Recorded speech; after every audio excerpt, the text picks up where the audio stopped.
kakak sangat bersuka cita karena hari ini kakak dapat memimpin kita lagi bersama-sama untuk memuji dan menyenangkan hati Tuhan. Adik-adik, sebelum kita memulai ibadah pada hari ini, kakak mau tanya dulu, apa kabarnya semuanya? Apakah adik-adik sudah sangat sukacita hari ini? Kalau adik-adik sudah sangat sukacita, baru kita bisa memulai ibadah. Karena kalau hati kita sukacita, maka tentu ibadah kita menyenangkan hati Tuhan juga. Ayo kita berdoa terlebih dahulu ya. Tuhan Yesus, terima kasih untuk kasih setiamu yang begitu besar atas kami.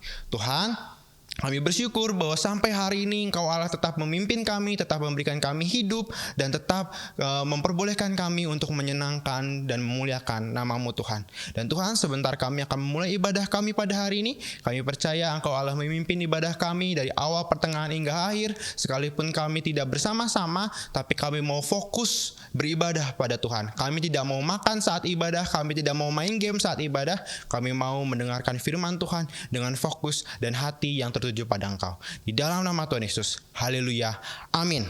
Kita mau mengawali ibadah kita dengan menaikkan pujian dengan sikap penyembahan. Yesus sahabatku.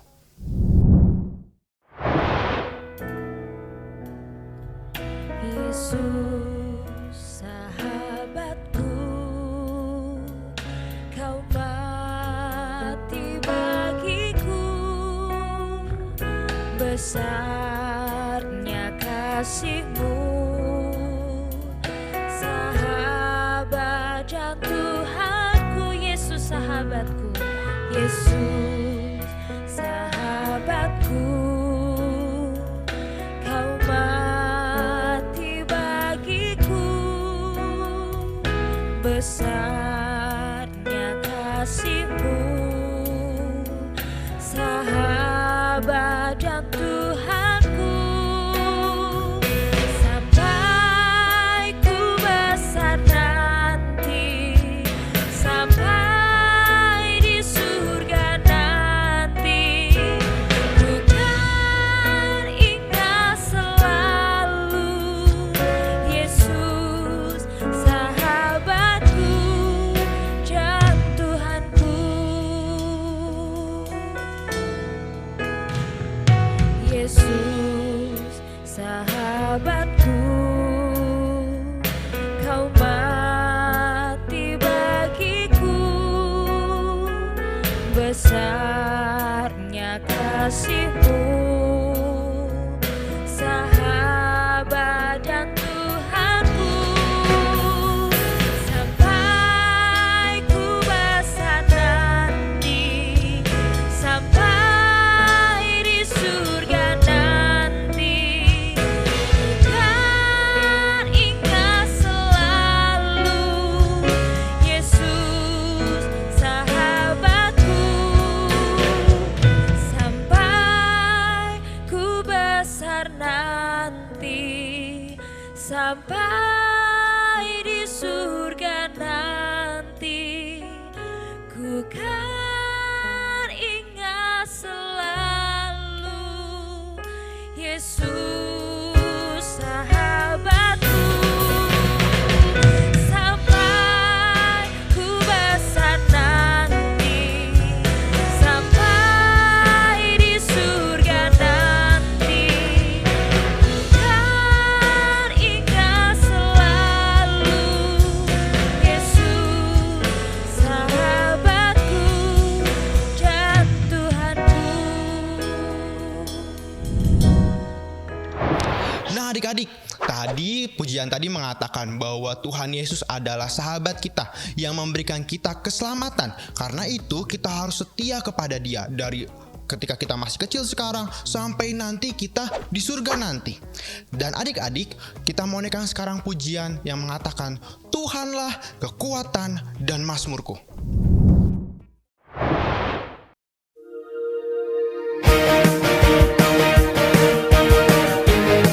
Hati kami percaya Tuhan.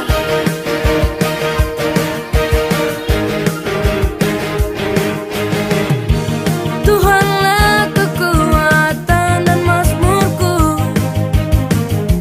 Dia gunung batu dan keselamatanku. Hanya pada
Pujian tadi menyatakan bahwa Tuhanlah kekuatan dan mazmur kita. Tuhanlah kota perlindungan kita. Tuhanlah menara kita. Tuhanlah benteng hidup kita yang tidak pernah goyah oleh apapun.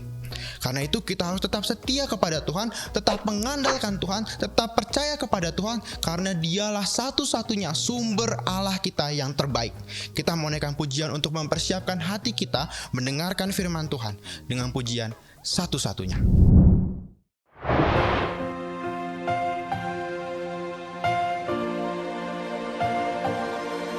Engkau Tuhan yang setia,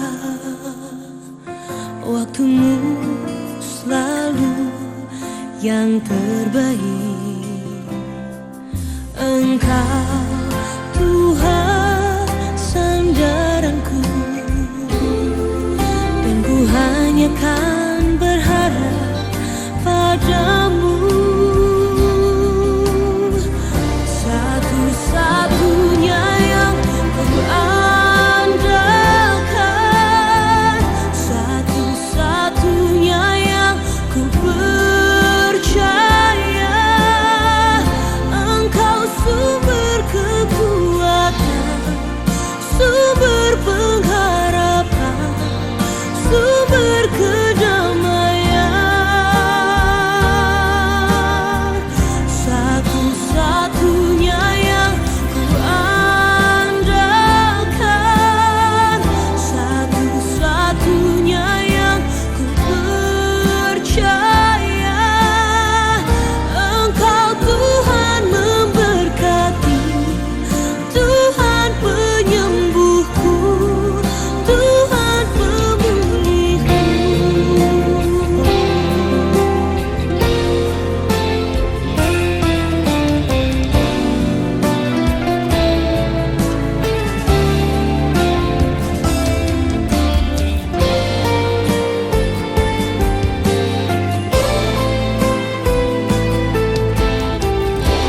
Satu-satunya yang ku andalkan,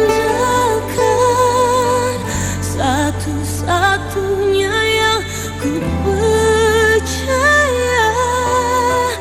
Satu-satunya Kau yang setia, satu-satunya Kaulah Tuhanku. Satu-satunya yang ku andalkan, satu-satunya yang ku percaya. Engkau sumber kekuatan, sumber pengharapan, sumber kedamaian.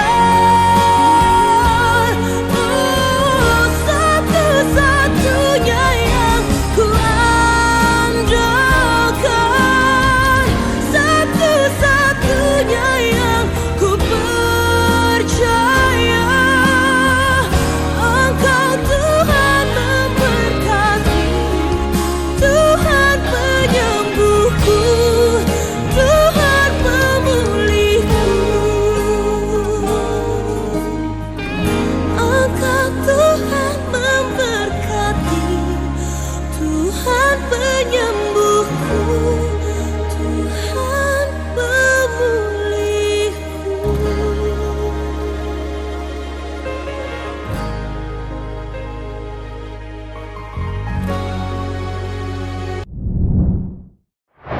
Engkau Yesus memberkati, Yesus penyembuhku, Yesus pemulihku. Mari kita berdoa. Tuhan Yesus, terima kasih untuk kasih setiamu yang begitu besar atas kami. Kami bersyukur Bapa bahwa kami memiliki Allah yang ajaib bagi kami. Kami bersyukur Bapa bahwa Engkau adalah satu-satunya Allah yang layak kami andalkan, layak kami percaya. Engkaulah perlindungan kami, Engkaulah kota benteng kami, Engkaulah kota perlindungan kami. Dan Tuhan, sebentar kami akan mendengarkan firman Tuhan. Biarkan hati kami menjadi hati yang subur untuk siap ditanami oleh firman-Mu. Dan biarkan firman-Mu bertumbuh dan berbuah lebat bagi kemuliaan nama Tuhan. Berkati hamba-Mu Tuhan, agar hanya yang Kau ingin katakanlah yang hamba katakan. Dan biarkan kuasa daripada Bapa memimpin hamba-Mu, sehingga dalam nama Yesus segala sesuatu yang bukan berasal daripada Bapa akan dipatahkan dan dikalahkan, dan biarkan nama Tuhan dipermuliakan. Di dalam nama Tuhan Yesus, haleluya, amin. Adik-adik, hari ini kita akan merenungkan firman Tuhan dari Yosua pasalnya yang ke-15 sampai ke-21. Minggu lalu Ibu Aida sudah memimpin kita untuk merenungkan firman Tuhan dari Yosua pasal 14 dan 15 mengenai siapa? Kaleb, dan Kaleb menguasai Hebron. Jadi minggu lalu temanya adalah Kaleb dan Hebron. Dan kali ini kakak akan membahas tentang pembagian tanah Kanaan kepada 12 suku Israel. Jadi adik-adik, pada saat itu Yosua dan Imam Eliezer. Siapa ya Imam Eliezer? Imam Eliezer adalah imam besar yang pada saat itu menjabat setelah Harun, karena Eliezer adalah anaknya Harun.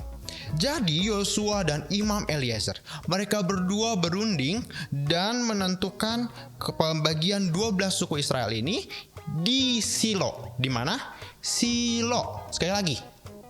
Oke, iya, di Silo. Di Silo adalah tempat di mana kemah Tuhan ditaruh di tengah-tengah orang-orang Israel. Jadi ketika mereka merundingkan pembagian ini bersama dengan Imam Eliezer di Silo, berarti pada saat itu yang memimpin adalah Tuhan sendiri, karena disitulah ada hadirat Tuhan. Jadi Tuhanlah yang membagikan kepada 12 suku Israel ini. Dan pembagiannya berdasarkan undian. Adik-adik, kita buka dulu Yosua pasal 15. Di sana kalau adik-adik lihat di Yosua pasal 15, di situ diceritakan tentang kota-kota suku Yehuda di ayat yang ke-20. Berarti pertama kali undian yang keluar adalah undiannya suku Yehuda. Dan karena suku Yehuda ini orangnya banyak, maka suku Yehuda ini mendapatkan peta. Nah, lihat tuh, petanya suku Yehuda tuh kayak gitu. Ada besar ya, ini sangat-sangat besar karena dia punya orangnya sangat banyak. Kemudian adik-adik coba buka pasal 16. Di situ ada Efraim dan Manasye. Efraim dan Manasye mendapatkan giliran yang kedua setelah kota Yehuda. Kemudian adik-adik kita buka lagi Yosua pasal 18. Di ayat yang 11 di situ ada siapa? Ada suku Benyamin loh. Ada suku Benyamin mendapatkan pusakanya setelah Efraim dan Manasye. Kemudian ada Simeon di pasal yang ke-19. Kemudian ada Zebulon dan Isakar. Nih, Zebulon dan Isakar. Kemudian ada suku Asyer dan suku Naftali. Dan lu masih ada suku Dan. Masih ada suku Dan. Lalu masih ada kota-kota dari orang-orang yang Tuhan berikan khusus untuk Yosua. Nah, tapi karena Yosua bukan satu suku, kakak gak kasih lihat petanya. Tapi, kenapa kalau kita hitung, baru ada berapa ini? Ada 10, belum 12. Padahal Israel itu ada berapa suku? 12 suku Israel. Jadi dua lagi di mana ya? Ternyata Bani Ruben dan juga Bani Gad sudah mendapatkan daerah mereka di luar suku Yeriko, di luar tanah Yeriko. Maksudnya di luar tanah Kanaan, di seberang sungai Yordan. Jadi mereka sudah mendapatkannya terlebih dahulu. Lalu kalau adik-adik hitung, ini memang sudah 12. Tetapi ada satu suku yang kakak belum sebut. Suku apa ya? Iya, suku Lewi. Suku Lewi gak kakak sebut karena suku Lewi tidak mendapatkan pusaka dari Allah secara khusus dalam bentuk tanah. Mereka mendapatkan pusakanya yaitu Allah sendiri, dengan cara mereka dikhususkan oleh Allah untuk melayani Tuhan. Dan mereka tinggal di daerah-daerah orang-orang Israel lainnya. Dan mereka mendapatkan tanah-tanah penggembalaan, di mana mereka bisa menggembalakan domba-dombanya dan mendapatkan uang dari situ. Nah adik-adik, tetapi bukan hanya itu saja loh yang diberitakan. Jadi ada 12 peta ini. Bukan hanya 12 ini loh yang diceritakan di 15 sampai 21. Coba adik-adik buka Yosua pasal 20. Di Yosua pasal 20 di situ ada tentang kota-kota perlindungan. Tapi sebelum kakak membahas kota-kota perlindungan, karena kota-kota perlindungan ini ada di antara tanah Kanaan, maka kakak akan satukan dulu peta ini. Nah, ini adalah gambar dari seluruh tanah Kanaan dan pembagiannya. Adik-adik bisa buka Alkitab adik-adik di bagian paling belakang. Biasanya ya di belakang, tapi mungkin ada yang di depan. Di sana ada peta pembagian Kanaan. Beda ya, beda peta yang untuk peta Kanaan ketika zaman Tuhan Yesus dengan pembagian Kanaan. Adik-adik bisa terlihat tulisannya hanya pembagian Kanaan saja. Atau adik-adik bisa lihat peta ini. Ini berdasarkan Yosua pasal 15 sampai 21. Nah, adik-adik, tadi kakak bilang di pasal 20 ada pembahasan tentang kota-kota perlindungan. Kota-kota perlindungan inilah yang akan kita bahas secara khusus pada hari ini. Mari kita baca bersama-sama Yosua pasal 20 ayat 1 sampai 9. Sekali lagi, Yosua pasal 20 ayat 1 sampai 9. Berfirmanlah Tuhan kepada Yosua demikian. Katakanlah kepada orang Israel begini, tentukanlah bagimu kota-kota perlindungan yang telah kusebutkan kepadamu dengan perantaran Musa, supaya siapa yang membunuh seorang dengan tidak sengaja, dengan tidak ada niat terlebih dahulu dapat melarikan diri ke sana, sehingga kota-kota itu menjadi tempat perlindungan bagimu terhadap penuntut tebusan darah. Apabila ia melarikan diri ke salah satu kota tadi, maka haruslah ia tinggal berdiri depan pintu gerbang kota dan memberitahukan perkaranya kepada para tua-tua kota. Mereka harus menerima dia dalam kota itu dan memberikan tempat kepadanya, dan ia akan diam pada mereka.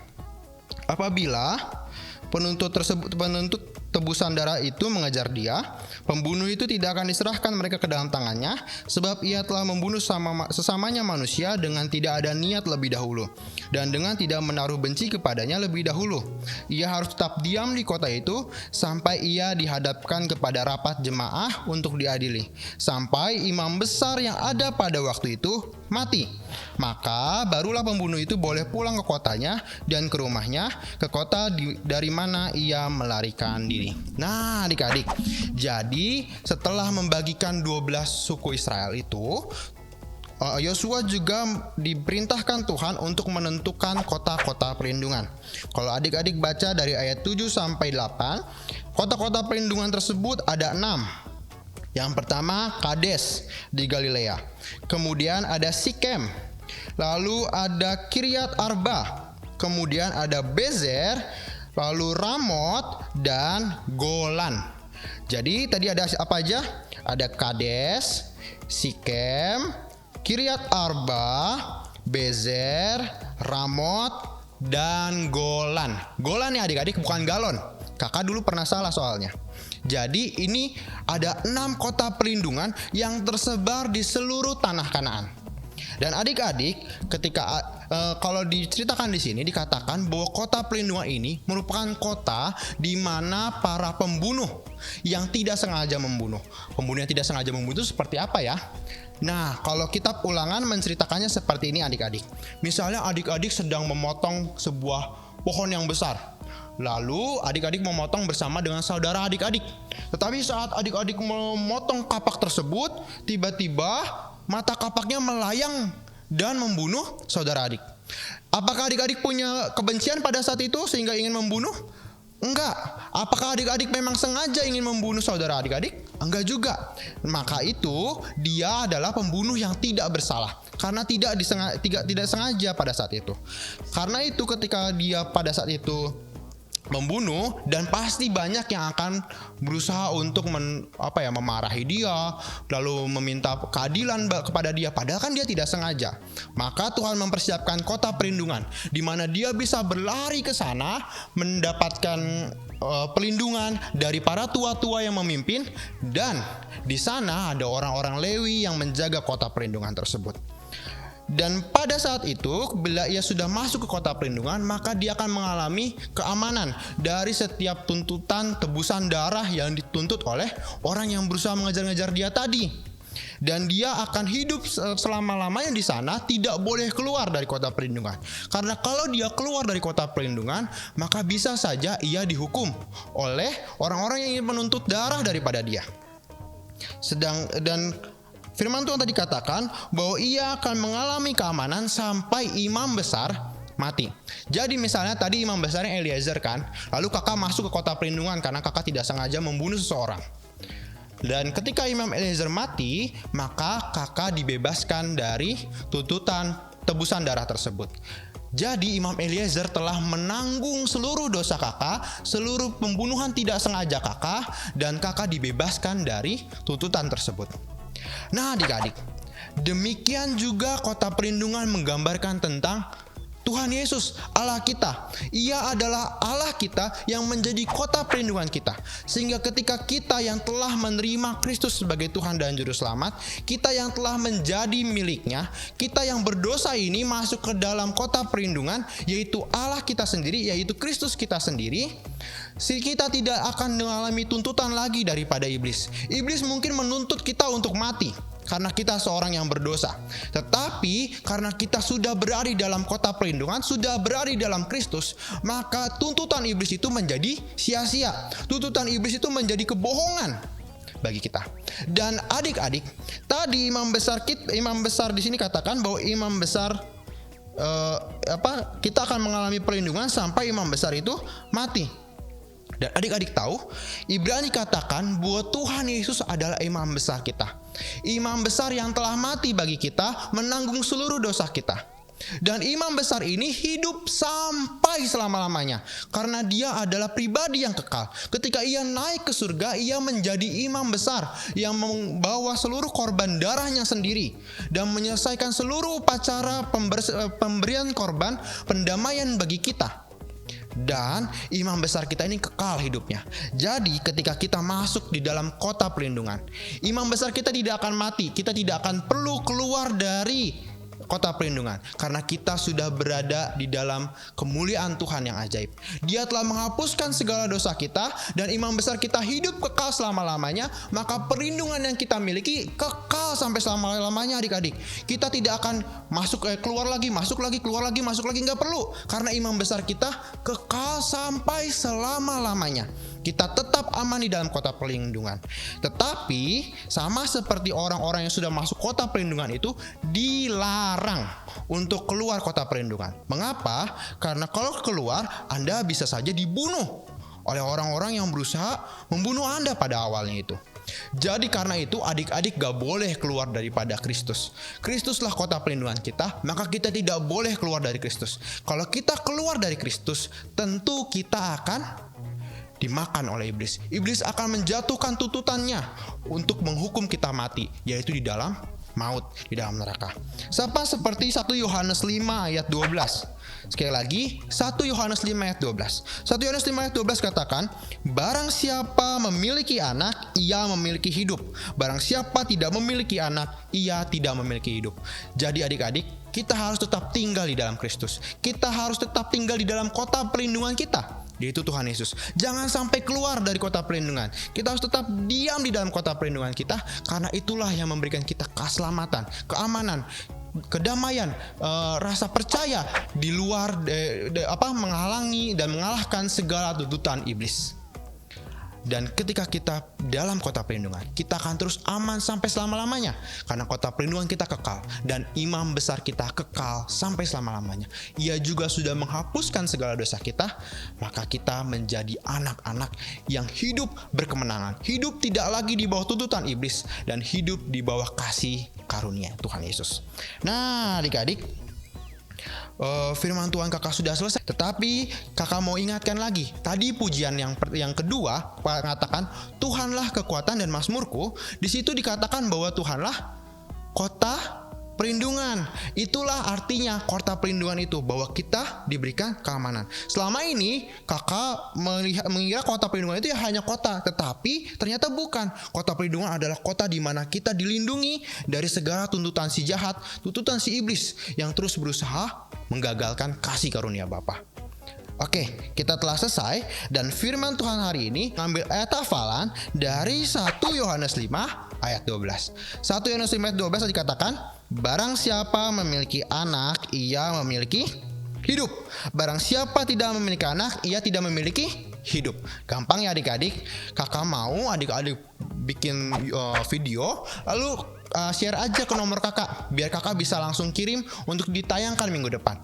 Nomornya ada di bawah ini ya adik-adik. Oke, kita sudah selesai, dan mari kita berdoa terlebih dahulu.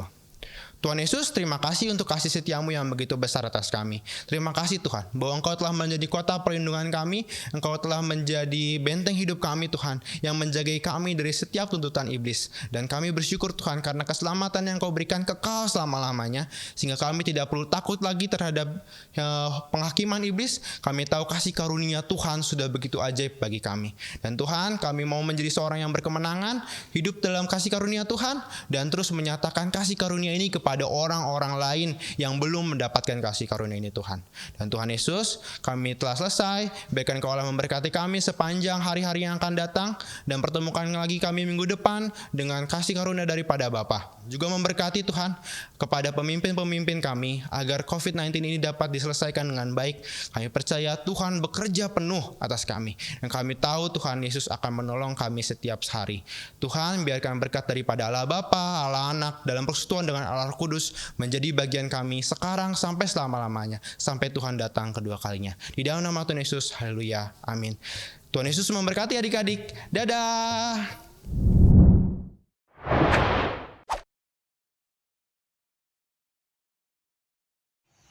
Mazmur 103 ayat 17. Tetapi kasih setia Tuhan dari selama-lamanya sampai selama-lamanya atas orang-orang yang takut akan Dia, dan keadilannya bagi anak cucu. Mazmur 103 ayat 17. Tetapi kasih setia Tuhan dari selama-lamanya sampai selama-lamanya atas orang-orang yang takut akan Dia, dan keadilannya bagi anak cucu. Mazmur 103 ayat 17. Tetapi kasih setia Tuhan dari selama-lamanya sampai selama-lamanya atas orang-orang yang takut akan Dia, dan keadilannya bagi anak cucunya.